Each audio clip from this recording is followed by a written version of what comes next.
Onorevole Romano, qui ad Agrigento parte Cantieri Popolari, il battesimo per queste elezioni di Agrigento, sostenete Totò Pennica. Beh, noi stiamo ad Agrigento sperimentando insieme ad altri alleati il momento in cui i partiti si mettono a disposizione della società civile.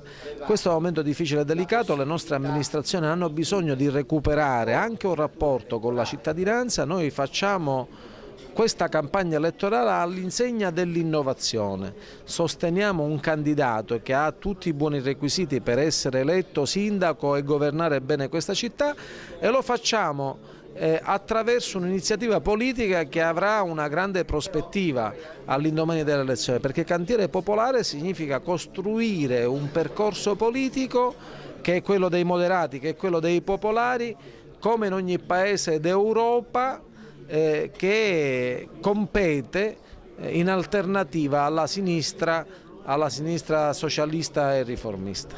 E oggi sul giornale ci sono novità politiche, Casini annuncia un nuovo raggruppamento, Alfano altrettanto con Berlusconi. Cosa ne pensa lei di questo futuro che arriverà, e chiaramente il vostro ruolo quale sarà? Intanto Casini è la quarta volta che annuncia di sciogliere il partito e di farne un altro. Quello che vedo è poche idee ma ben confuse.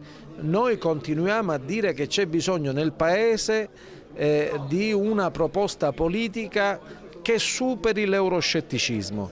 Noi abbiamo bisogno di più Europa e abbiamo bisogno dentro il solco europeo un bipolarismo maturo che si basi sulle due forze principali presenti in Europa.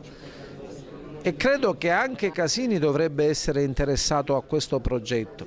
Lo è certamente il Popolo delle Libertà, e noi siamo convinti che comunque le condizioni matureranno da sole, al di là della nostra opzione verso un sistema o l'altro. Sarà la gente a dirci ciò che vuole. Noi pensiamo di aver intuito il percorso giusto. Che percorso immagina invece alla regione siciliana?